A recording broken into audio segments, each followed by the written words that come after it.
pessoal, sejam bem-vindos à nossa nova aula, agora sim conteúdo ainda não explorado, né?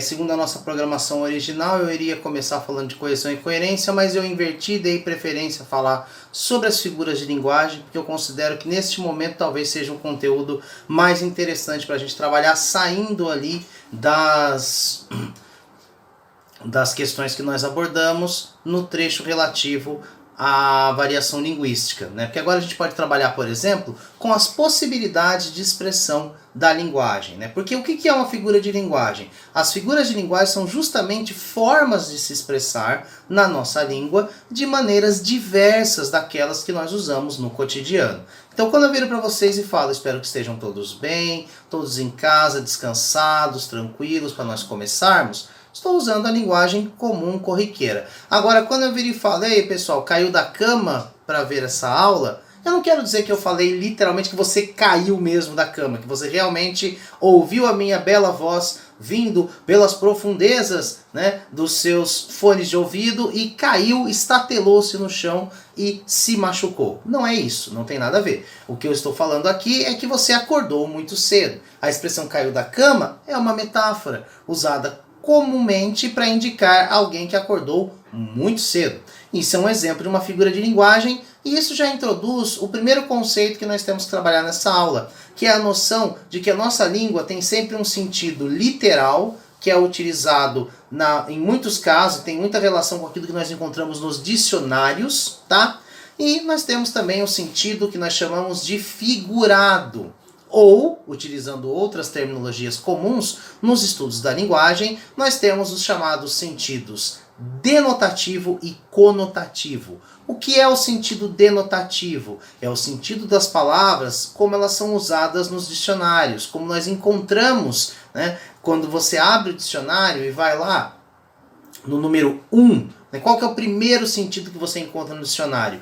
É o sentido denotativo, é aquele sentido expresso que deveria ser o original daquela palavra. Enquanto que, quando você começa a utilizá-la no dia a dia, essa palavra assume outras possibilidades. E aí nós temos o quê? O sentido denotativo, o sentido figurado, que é aquele que está além do que nós encontramos em dicionários e coisas do tipo. Inclusive, muitas vezes o sentido denotativo, ao ser muito utilizado, acaba se tornando parte dos significados daquela palavra. Tá? Há muitas palavras na língua portuguesa que tinham um sentido metafórico, denotativo, que não era literal, era figurado e acabou se tornando um sentido da própria palavra, às vezes até substituindo o seu sentido original. Então aqui nós estamos trabalhando com uma área de estudos da linguagem chamada semântica.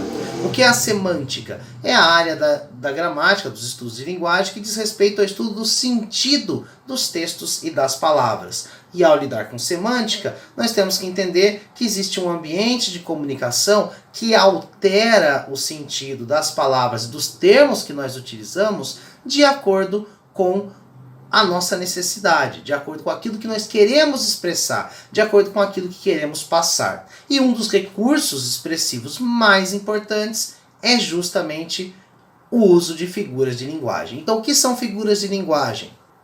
Figuras de linguagem são recursos do nosso idioma para tornar as mensagens que nós emitimos mais expressivas e mais significativas, tá? Esses recursos eles podem ampliar o significado de uma oração, de uma frase, seja lá qual for, além de, às vezes, preencher alguns problemas, algumas lacunas de uma frase com novos significados. E aí vem a característica mais, digamos, curiosa das figuras de linguagem. São em um número gigantesco.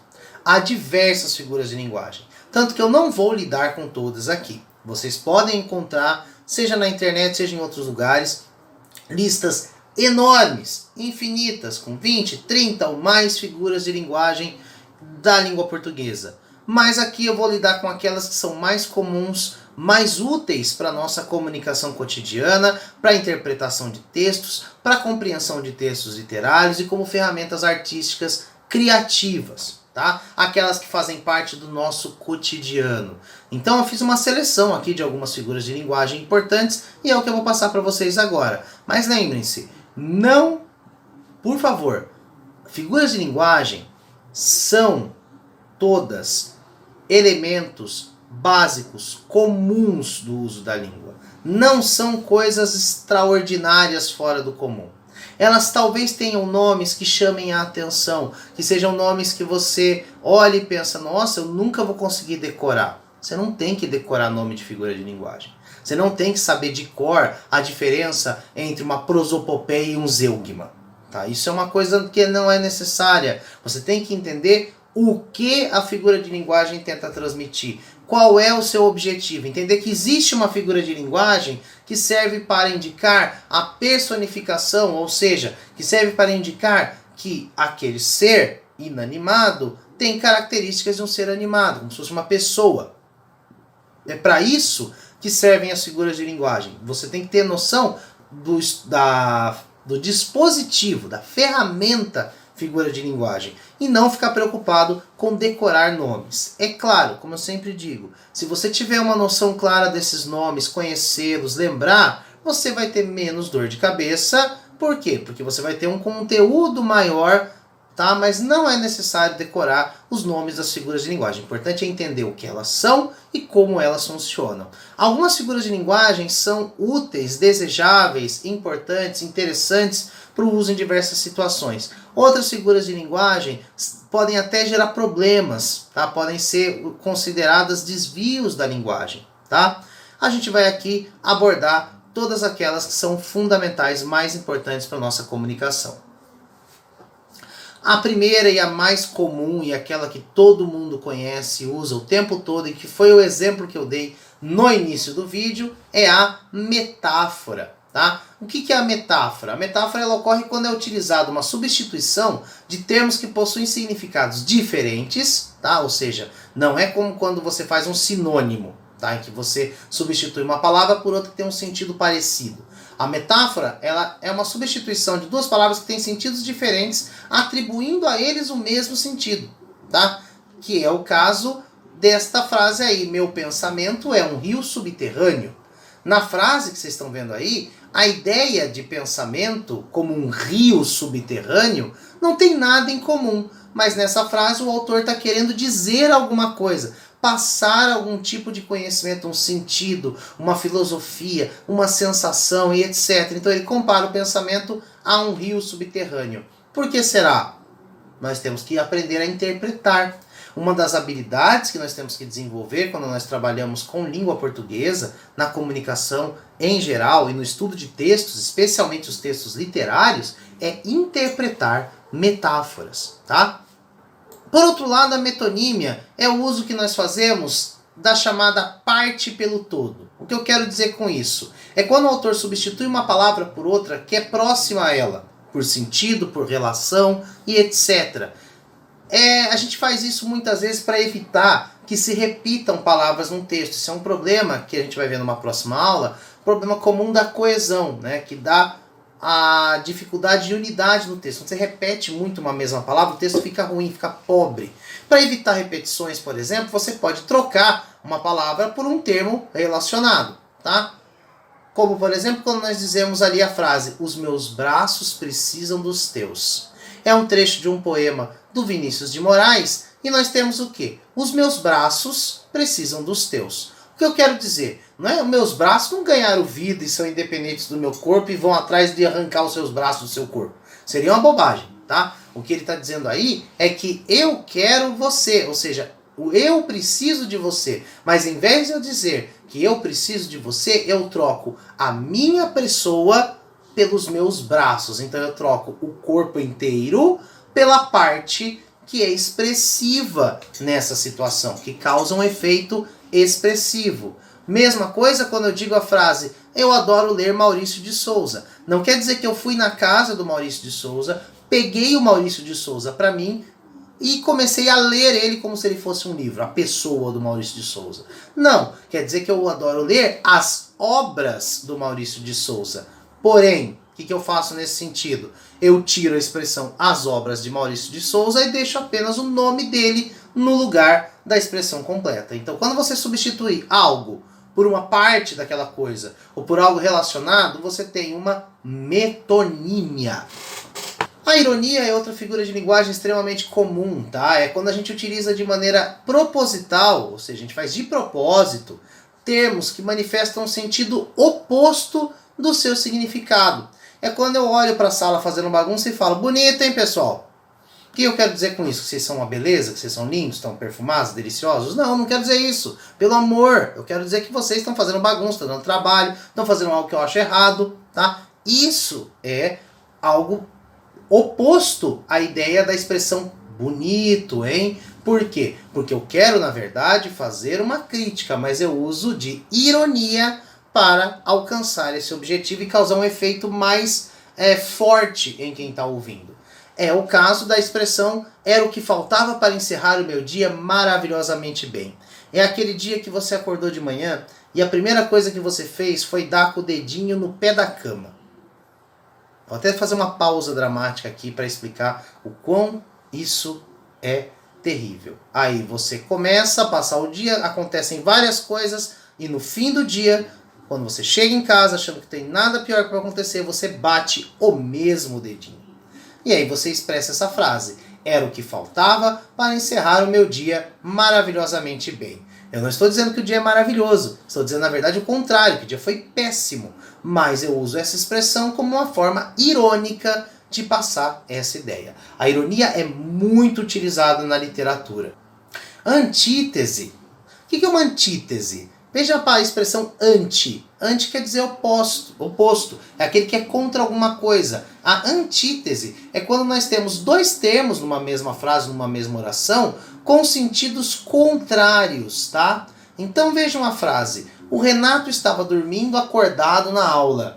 Vejam que dormir acordado, nós estamos usando o que aí? Dormir é o oposto de acordar. Só que aí eu brinco com a expressão dormindo e acordado são coisas opostas. Ele está dormindo, né? Mas ele está acordado, ele está sonhando, viajando. Então nós temos aí uma antítese. A antítese é muito utilizada na literatura, é muito utilizada na poesia. E nós temos que tomar muito cuidado para não confundir a antítese com o paradoxo, tá? O paradoxo também diz respeito ao contrário, mas nesse caso, a figura de linguagem do paradoxo se refere a algo que é o contrário do que se pensa, tá? A gente tenta fugir, nesse caso, do paradoxo, do senso comum, e muitas vezes você tem uma falta de sentido completo. O paradoxo é algo que desafia o sentido. Então, há uma oposição, há uma contrariedade? Sim, mas é uma contrariedade tão forte que ela desafia a nossa compreensão daquilo.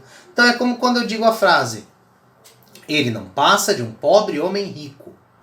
Se o cara é um homem rico, por que ele é pobre? Vejam que a ideia de o cara ser um homem rico exclui completamente a possibilidade dele ser pobre, tá? Mas quando eu faço a expressão pobre homem rico, eu estou usando um paradoxo para construir um efeito de sentido. Talvez ele seja um homem infeliz apesar de sua riqueza, tá?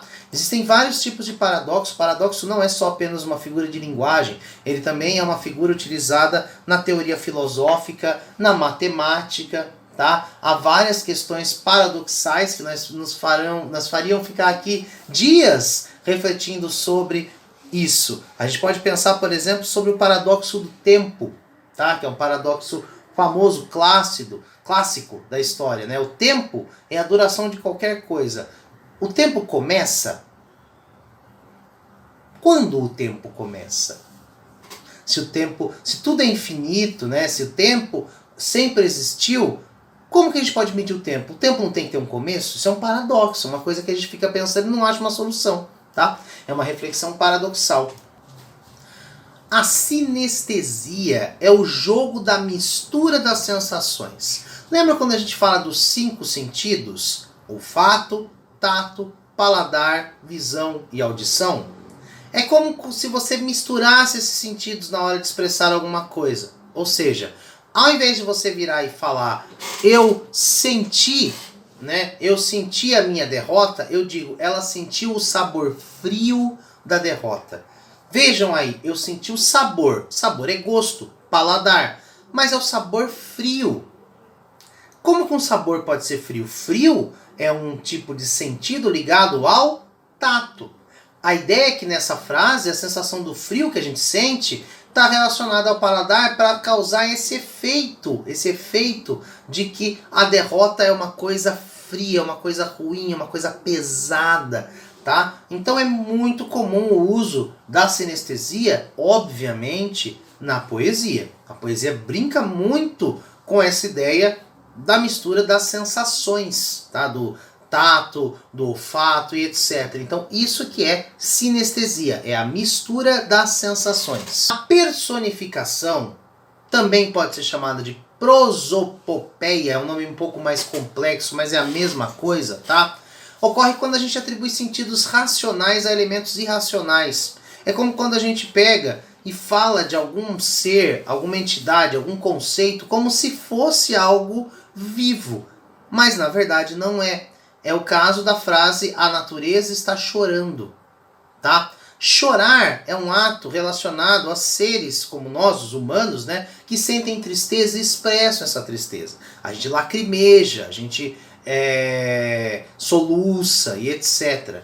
A natureza, que é um conceito, né, da unidade de todos os seres, ela pode chorar? O que eu quero dizer com a natureza está chorando? Tá? Eu estou querendo dizer que a natureza está sofrendo. Olha lá, outra expressão também, a gente sempre personifica as coisas, tá? A gente está vendo a destruição, por exemplo, da natureza. Então eu digo que a natureza está sofrendo, como se a natureza fosse uma pessoa, como se ela fosse um ser com sentimentos. Mesma coisa se eu falar, meu coração está em prantos, tá? Meu coração está chorando de tristeza por um amor que eu perdi, etc. Meu coração não é um ser vivo, meu coração não tem olhos para chorar. Então, como que eu posso considerar que ele está em prantos, tá? É uma forma de personificar, de dar características de pessoa, por isso personificar, de pessoa, para um ser que não é uma pessoa. Hipérbole, tá? A hipérbole é quando você faz um exagero intencional de alguma coisa, tá? A gente pega uma situação como, por exemplo, eu estou com muita sede, estou precisando tomar água. Só que ao invés de eu dizer eu estou com muita sede, eu digo eu estou morrendo de sede. Isso quer dizer que se eu não tomar água, eu vou cair no chão e vou agonizar até o meu falecimento? Claro que não. Isso quer dizer, na verdade, que eu estou com tanta sede que eu me sinto, né, angustiado por isso. Mas não chega a ser uma questão de vida ou morte. Eu estou exagerando. O exagero na linguagem serve para ilustrar a grandeza da sede, como a sede é grande. Tá? Eu estou morrendo de cansado, é a mesma coisa. Não quer dizer que eu não aguento mais andar, que se eu der mais um passo eu vou sofrer um infarto e cair ao chão. Não, na verdade é apenas uma expressão que a gente utiliza como um exagero, tá? Para tentar reforçar o efeito daquilo que estamos dizendo. O eufemismo é o contrário. O eufemismo é quando a gente troca um termo por outro mais leve, para passar uma situação, uma conotação, ó lá, né, mais agradável a alguma coisa, tá? É muito comum a gente utilizar isso quando a gente fala, por exemplo, de morte. A nossa tendência é tentar evitar de falar de maneira direta, especialmente quando você vai comunicar o falecimento de alguém querido para uma pessoa. Você não diz diretamente, fulano morreu. Às vezes as pessoas dizem, ele foi pro céu, né? Ele bateu as botas, ele bateu as botas, ele amarrou o paletó de madeira, tá? E assim por diante. Há expressões que são um pouco ofensivas, né? Eu estou fazendo uma brincadeira aqui. Mas a ideia é que as palavras, né, que geram eufemismo, elas diminuem a força e o sentido de alguma expressão um pouco mais difícil, tá? Um pouco mais complexa. A gradação ou graduação ou até clímax é uma figura de linguagem, tá? Que é o que nós chamaríamos de figura de pensamento. Por quê? É quando a gente faz uma série de palavras, uma sequência de palavras, dando a ideia de crescimento ou diminuição, tá? A gente quer enfatizar as ideias numa sentença em um ritmo crescente até alcançar um clímax, um auge. O que a gente faz? A gente começa numa expressão e vai aumentando. É o caso da famosa frase atribuída ao líder romano Júlio César, em que ele teria dito: vim, vi e venci. Né? Isso é para causar o efeito de que há uma evolução. Ele veio, ele primeiro chegou. Ele viu o que estava acontecendo, ela aumentou. E ele venceu, ele derrotou. É para mostrar o quanto ele era poderoso, o quanto ele era forte, como líder de combate, como responsável por batalhas. Então ele veio, ele viu e ele venceu. Então a coisa aumenta à medida que você coloca mais termos. Isso é um exemplo de uma gradação. Paronomásia. Paronomásia é uma coisa que a gente adora, que a gente usa o tempo todo. Mas a gente conhece ela pelo nome de trocadilho, tá? A gente tenta aproximar palavras que têm sons parecidos, mas significados distintos, tá? Eu tenho um exemplo aí simples, né? Eu que passo, penso e peço. Isso é muito utilizado na linguagem poética, na música, etc. Mas é claro que a gente gosta dos famosos trocadilhos de piadas, quando a gente troca uma palavra por a outra para causar um efeito sonoro interessante. Essas trocas, esses efeitos sonoros são os chamados trocadilhos ou paronomásia. E os nomes estão ficando mais estranhos. Ah lá. A catacrese. Catacrese é o quê? É aquilo que algumas pessoas vão fazer na igreja para tirar a primeira comunhão? Não, aquilo chama catequese. Catacrese é a figura de linguagem em que a gente atribui um nome a algo que não possui um nome, fazendo referência a outra coisa. Nossa, professor, não entendi nada. O exemplo vai deixar isso muito mais claro. É quando você, por exemplo, vai pegar uma xícara pela asa da xícara. Xícara voa. Xícara não voa, tá? E a asa da xícara é o quê? Ah, é a asa, professor, mas quem tem asa é passarinho, morcego. A asa é originalmente, tem pássaro que não voa, eu sei. Mas a asa é originalmente feita para voar. A xícara voa? Não, mas o objeto, o lugarzinho que a gente usa para segurar a xícara, parece uma asa. Então, como que foi chamado? De asa. Eu estou usando o nome de alguma coisa no lugar de outra para dar nome a um objeto que a gente não teria um nome para ele, tá? É a mesma coisa de céu da boca. O céu da boca tem estrelas, ele tem nuvens, ele é azul.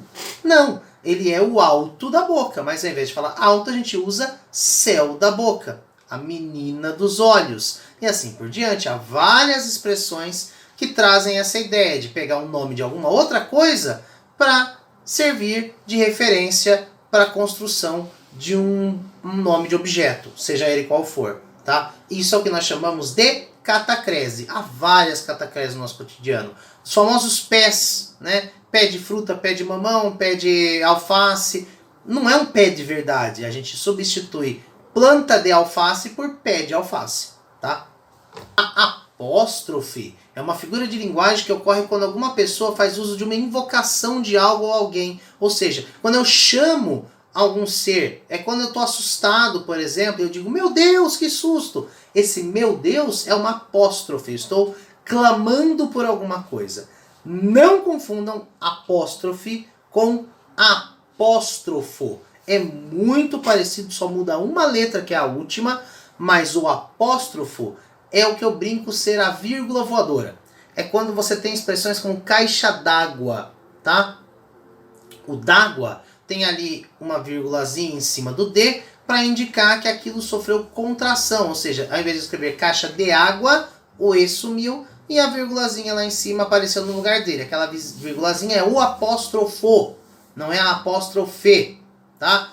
E também não digam que Cristo tinha vários apóstrofos, porque aí é um completo absurdo, tá? É como se ele tivesse várias vírgulas voadoras ao lado dele.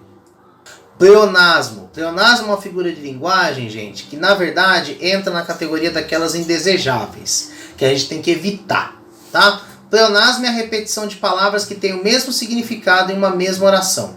Normalmente o pleonasmo é chamado também de pleonasmo vicioso, porque a gente vicia no uso de pleonasmos, tá? A gente se acostuma com o uso de pleonasmos a tal ponto que a gente acaba ficando viciado. E eu vou encerrar o pleonasmo com uma referência para vocês. Depois eu vou deixar para vocês lá no grupo um videozinho, tá? Para vocês verem, de um comediante brasileiro comentando um pouco mais sobre os nossos pleonasmos. Não apenas os clássicos, sair para fora, subir para cima e assim por diante, mas outras coisas que nós nem lembramos que são pleonasmos. Cacofonia, outro exemplo de figura de linguagem indesejada, que nós devemos evitar, por isso é considerado um vício de linguagem, tá? A cacofonia é quando a gente fala uma expressão, né, e o som da junção das palavras parece que eu estou falando outra coisa. Muitas vezes a gente pode dar a entender um sentido que não é o esperado e até às vezes coisas ruins, erradas, tá? Feias, palavrões e etc. Tá? É o caso do famoso verso de Luís de Camões, alma minha gentil que te partiste. Se eu não prestar atenção, dependendo de como eu leio, vai soar como alma minha. Alma minha. Maminha é um corte de carne. Não tem nada a ver com alma minha. O Camões não sabia disso no século XVI para XVII. Ele não conhecia a maminha. Então, ele simplesmente escreveu sem pensar nisso. Nós temos que evitar cacofonia. Apesar de ser um recurso expressivo para piadas e brincadeiras, ele não é útil em situações de escrita formal, como por exemplo uma redação de vestibular e etc. A aliteração é a repetição ordenada dos mesmos sons de consoantes. O que eu quero dizer com isso? Quando a gente fala algumas consoantes, tá? Em seguida, elas criam um efeito sonoro. Isso é muito comum na música, tá, gente? Muitos músicos, poetas usam esse recurso, tá? Eu dei um exemplo aí dessa sequência. Esperando parada pregada na pedra do porto. Vejam como soa, independente de você fazer um esforço para reforçar o P, vejam como a repetição do P, né, e do pre, né, do R, cria um efeito interessante para essa expressão. Esperando parada pregada na pedra do porto. Você percebe que há uma repetição de sons aqui que causa um efeito sonoro bastante forte. Ela é muito utilizada na música, muito utilizada na poesia. Assim como a irmãzinha da literação, a assonância, que é a mesma coisa, é a repetição de sons. Só que nesse caso é sons de vogal. No primeiro é sons de consoante, aqui é sons de vogal. Novamente, uma frase aí que soa muito bem por conta da assonância. Sou um mulato nato no sentido lato, mulato democrático do litoral. Olha que interessante, a gente tem uma repetição aí do quê? Dos sons do A, do O e do U. Mas na forma como ele repetiu, sou um mulato nato no sentido lato, mulato democrático do litoral. Essa repetição do A e do O criou um efeito sonoro como uma música, tá? A assonância e literação são usadas o tempo todo por poetas e escritores para referenciar diversos tipos de sons e criar efeitos, às vezes até ligados ao sentido dos textos que eles produzem, tá? O zeugma, esse nome esquisito, é a também conhecida elipse de um termo que já apareceu antes. Isso é extremamente comum, a gente usa isso o tempo todo, gente. Eu digo a frase, ele prefere cinema, eu teatro. Eu tirei aí da frase o quê? A palavra prefiro. Ah lá, ele prefere cinema, eu prefiro teatro. Só que ao invés de eu dizer eu prefiro teatro, cortei o prefiro. Deixei só teatro para não precisar repetir. O zeugma é muito utilizado, é um recurso também de linguagem para evitar problemas de coesão, de organização do texto. Nós temos que usar o zeugma, tá? O polissíndeto, esse nomão aí, né? É a repetição de vários conectivos. O que é um conectivo? Nome de estudo, né, gente? Elementos de conexão que ligam partes do texto. Então, quando a gente liga partes do texto, a gente liga com o quê? Com algumas palavrinhas como o e, o mas, com e assim por diante. Quando você repete essas palavrinhas várias vezes, você tem uma intenção por trás. É o caso deste trecho, deste poema. E sob as ondas ritmadas, e sob as nuvens e os ventos, e sob as pontes e sob o sarcasmo, e sob a gosma e sob o vômito. Olha, que efeito, é uma poesia, né? Esse e sob, e sob, e sob, e sob, isso cria um sentido, uma força expressiva, como se fosse uma ladainha, uma repetição constante, que cria um efeito estranho, talvez até agoniante na gente, até chegar nesse vômito, uma palavra inesperada, uma palavra que causa um impacto, né?